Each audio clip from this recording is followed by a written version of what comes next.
Okay class, तो आज हम लोग कर रहे हैं क्लास 8 मैथ्स का चैप्टर नंबर 8 कंपेयरिंग क्वांटिटीज। और इस चैप्टर को हम ऑलरेडी शुरू कर चुके हैं। प्रीवियस क्लास में हमने कुछ टॉपिक सीखे थे। रेशियो से परसेंटेज में चेंज करना हमने सीखा था। इसके अलावा मैंने और क्या बताया था, आपको बताइए।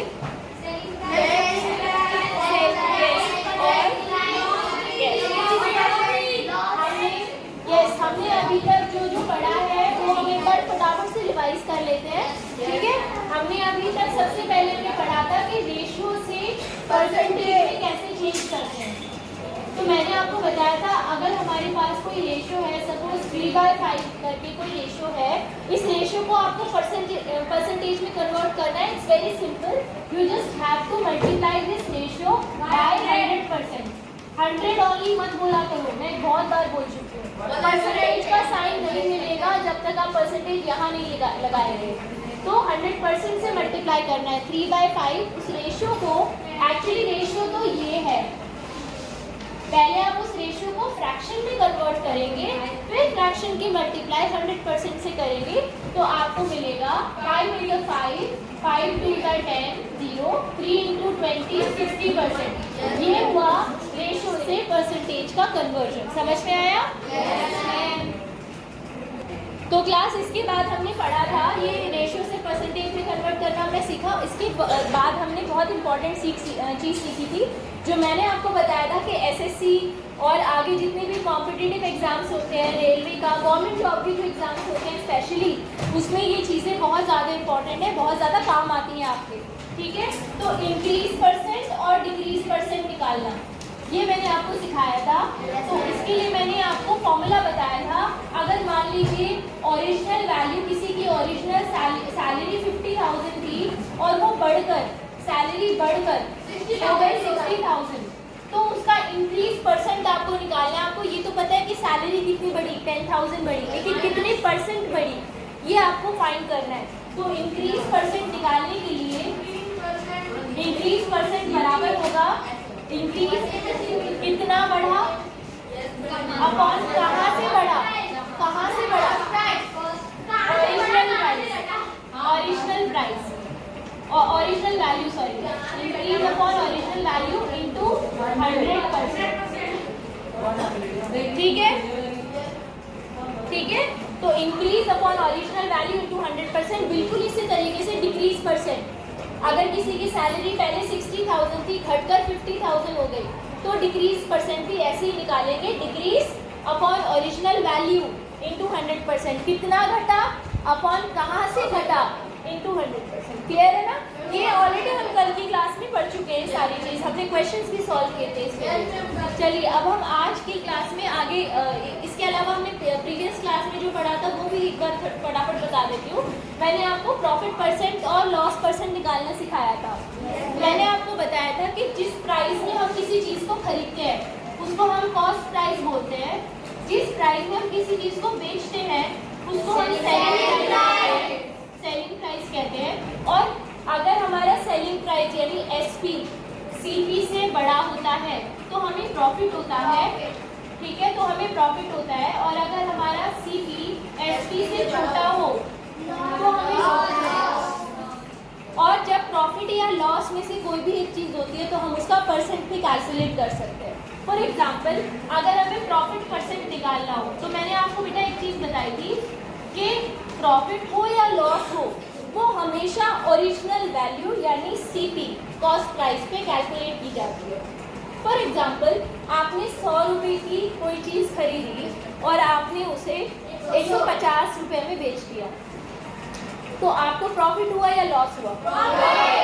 प्रॉफिट हुआ। कितने का प्रॉफिट हुआ? 50 रुपीज़ का। तो प्रॉफिट परसेंट आप कैसे निकालोगे? कितने का प्रॉफिट हुआ?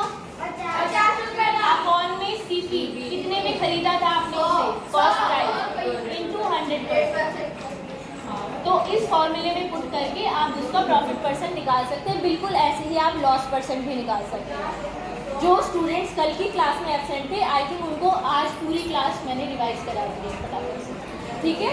तो ये हो जाएगा आपका 50 अपॉन 100 इंटू 100%, यानी कि 50% प्रॉफिट हुआ, 50% का प्रॉफिट। 100% का प्रॉफिट तब होता जब वो जितने में खरीद रहा है उससे डबल में बेचता। 100 का खरीदा और 200 में बेचा, तब हमें 100% प्रॉफिट हुआ। आया समझ में? अच्छा, क्या हमें 100 से ज़्यादा भी प्रॉफिट हो सकता है? 100% से ज़्यादा भी प्रॉफिट हो सकता है अगर हम डबल से भी ज़्यादा रेट में बेचें तो। अगर हम किसी चीज़ को 100 रुपीज़ की हमने खरीदी, हम उसे 200 रुपीज़ से ज़्यादा में अगर बेच रहे हैं तो हमारा प्रॉफिट परसेंट 100% से ज़्यादा होगा।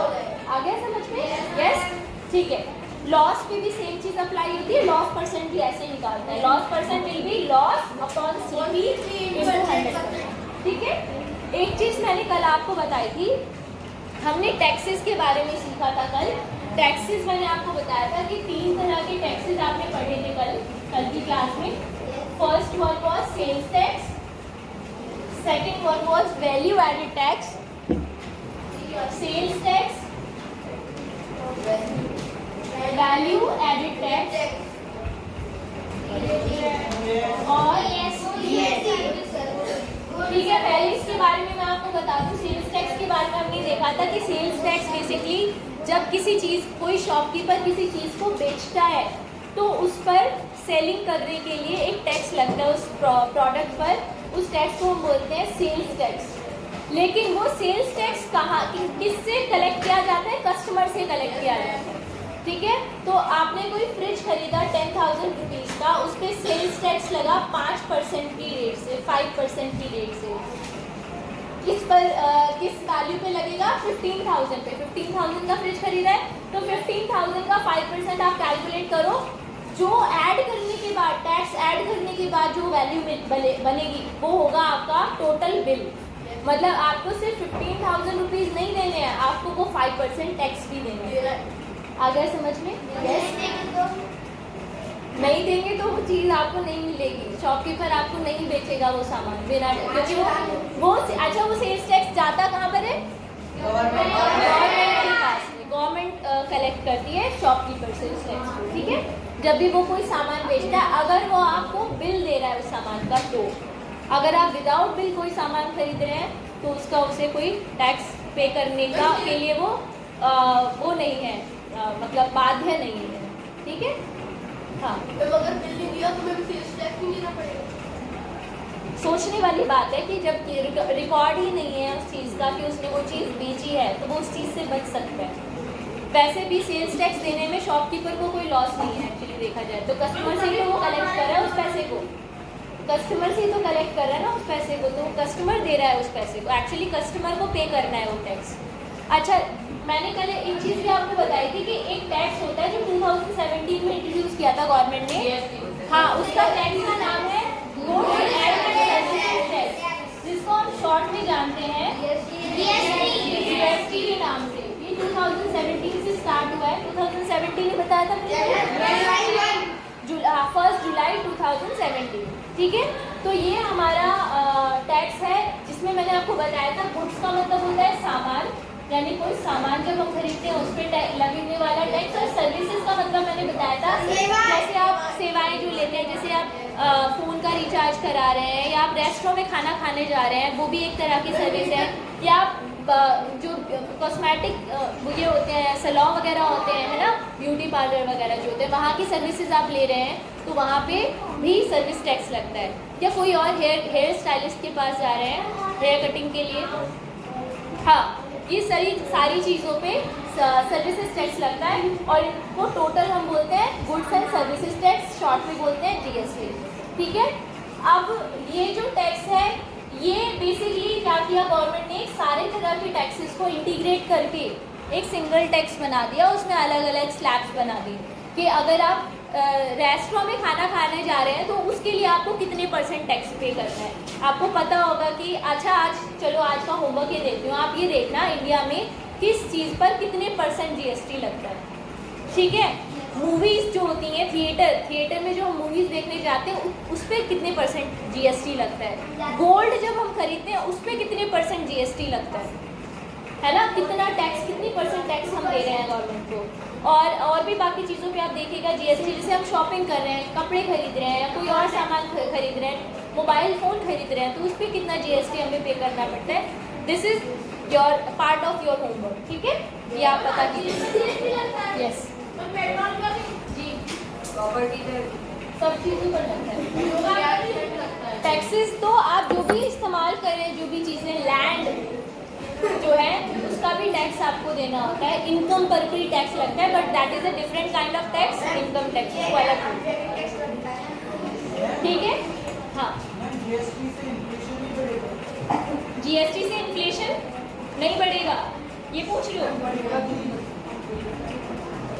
ओके क्लास, तो अब हम लोग शुरू करने जा रहे हैं इस चैप्टर का one of the most important topic, compound interest. और कंपाउंड इंटरेस्ट को जानने से पहले हम जानेंगे सिंपल इंटरेस्ट को, तभी आपको कंपाउंड इंटरेस्ट अच्छे से समझ में आएगा। सिंपल इंटरेस्ट यानी साधारण ब्याज, हिंदी में बोलते हैं साधारण ब्याज। बहुत सिंपल है, इसके लिए मैं दो बच्चों को बुलाऊंगी।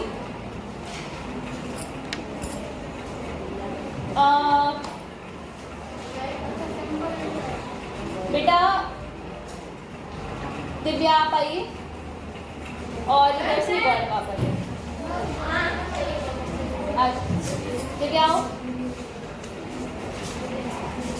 अब बाकी बच्चे कैलकुलेट करेंगे अपने दिमाग में, इधर आइए। दिव्या ने और गौरव ने, ये दोनों फ्रेंड्स हैं।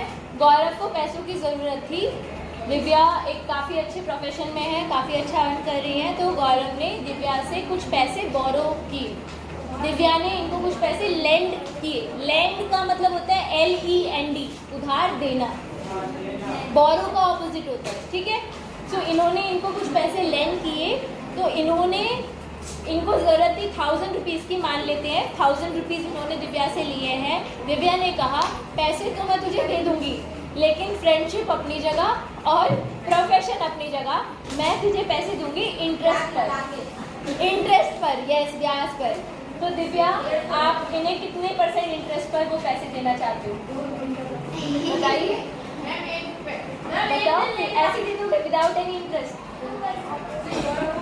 बताओ, अभी जैसे 2%, 3%, 5%, कितने % पे देना चाहते हो? 2% पर, ठीक है। चलो यहाँ लिख लेते हैं, इधर आ जाओ थोड़ा सा साइड में, इधर। हाँ, ये जो पैसा गौरव को चाहिए, वो है प्रिंसिपल, उसको हम कहते हैं प्रिंसिपल। उस पैसे को, जो मूल पैसा था, मूलधन हमारा, तो वो कितना है? 1000 रुपीज़, ठीक है? कितने टाइम के लिए चाहिए आपको पैसा? साल में बताओ, 1 ईयर, 2 ईयर, कितने? 1 ईयर के लिए, ठीक है। तो टाइम जो है, जितने टाइम के लिए पैसा चाहिए वो है 1 ईयर। 1 साल के लिए 1000 रुपये चाहिए। कितने % इंटरेस्ट लगा रहे हो आप इनके पैसे पर? 2%। रेट ऑफ इंटरेस्ट, इंटरेस्ट माने ब्याज, ठीक है? रेट ऑफ इंटरेस्ट है 2%। अब आप दोनों कैलकुलेट करके मुझे बताओ कि 1 साल बाद, गौरव आप बताओ, 1 साल बाद आपको इन्हें कितने पैसे वापस करने हैं? क्या ये 1000 रुपये देंगे इन्हें वापस 1 साल बाद? हाँ, दूसरे दिन दे दूंगा। अच्छा, छोटा अमाउंट है ना, ऑब्वियसली दे दोगे। मुझे बताओ 1 साल बाद इन्हें कितने पैसे लौटाने हैं? क्या 1000 लौटाने या उससे ज़्यादा? वो जो ज़्यादा रुपीज़ है वो क्या है? नहीं, वो क्या है? वो इंटरेस्ट है, वो इंटरेस्ट, सिंपल इंटरेस्ट है। वेरी गुड, कैलकुलेट करके बताइए जवाब में। 100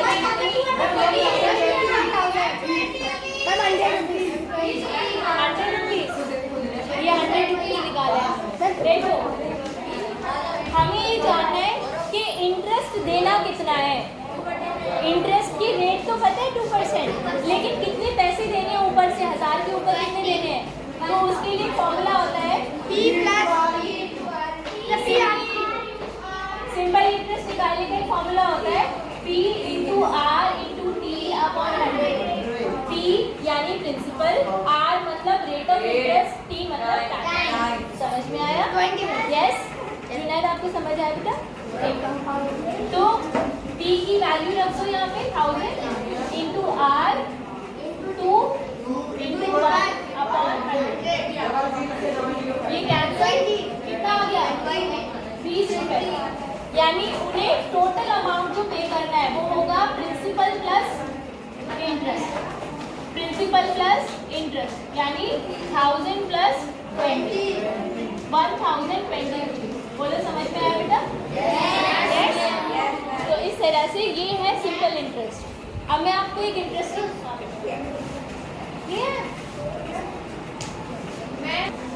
ठीक है बेटा, आप ध्यान से सुनो। मान लीजिए, सोच के बताओ कि अगर इन्होंने ये पैसा 1 साल की बजाय 2 साल के लिए लिया होता तो इनको पैसे देने पड़ते 40।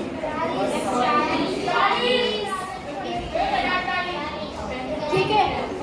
अब अगर मान लीजिए दिव्या एक बैंकर है, वो बैंक में काम करती है और इन्होंने उससे लोन लिया था जो इन्होंने वापस किया।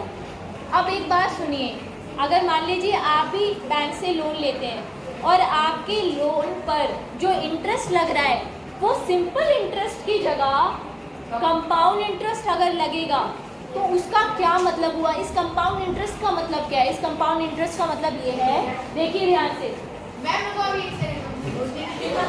ऐसे नोट कर लो अगर नोट करना है तो क्लास अब जो मैं इंट्रोड्यूस करने वाली हूँ वो एकदम नई टर्म है आपके लिए, बिल्कुल फ्रेश टर्म है। उस टर्म का नाम है कंपाउंड इंटरेस्ट। सिंपल इंटरेस्ट तो आपने पहले पढ़ा है और अपने आसपास देखा भी है लोगों को यूज करते हुए, लेकिन ये आपने कंपाउंड इंटरेस्ट ये एकदम नया है आपके लिए। कंपाउंड इंटरेस्ट में क्या होता है, ध्यान से समझना, यही 1000 रुपये, यही 1000 रुपीज़ उसने लोन पर लिए 2 साल के लिए, लेकिन जब आपको कंपाउंड इंटरेस्ट की रेट बताई जाएगी तो वो कुछ अलग तरह से बताई जाएगी। वो ऐसे कहा जाएगा कि 2% की रेट ऑफ इंटरेस्ट है कंपाउंडेड एनुअली, कंपाउंडेड एनुअली या कंपाउंडेड हाफ ईयरली या कंपाउंड पर लिखा है। इसका मतलब इंटरेस्ट कंपाउंड हो रहा है एनुअली। एनुअली का मतलब साल, हर साल कंपाउंड हो रहा है। अब इसका क्या मतलब हुआ? इसका मतलब ये हुआ, ध्यान से सुनना, पहले 1 साल इंटरेस्ट लगा 1000 रुपये पे, पहले 1 साल इंटरेस्ट लगा 20 रुपीज़ बना। इंटरेस्ट कितना बना? 20 रुपीज़। साल के आखिर में पैसे वापस करने थे 1020, यानी 1020 रुपीज़ जो वापस करने थे। ठीक है, आ रहा है समझ में? साल के एंड में जो पैसे वापस करने थे वो बन गए 1020। अब ये जो पैसे हैं पहले साल के एंड में जो अमाउंट बन गया वो अगले साल के लिए प्रिंसिपल बन गया। मतलब अब जो इंटरेस्ट लगेगा वो इस पैसे पे लगेगा, तो जाहिर सी बात है इंटरेस्ट ज़्यादा लगेगा, क्योंकि प्रिंसिपल बढ़ गया तो इंटरेस्ट भी बढ़ जाएगा। तो अगर आप लोन ले रहे हैं, मतलब अगले साल जो इंटरेस्ट लगेगा ना उसके लिए प्रिंसिपल हो जाएगा 1020, रेट ऑफ इंटरेस्ट सेम रहेगी। अगले साल के लिए प्रिंसिपल हो जाएगा 1020, रेट ऑफ इंटरेस्ट सेम रहेगी 2, और 1 ईयर के लिए लग रहा है क्योंकि नेक्स्ट ईयर है 1 साल का। ये कैंसिल होंगे, ये देखो इस तरीके से।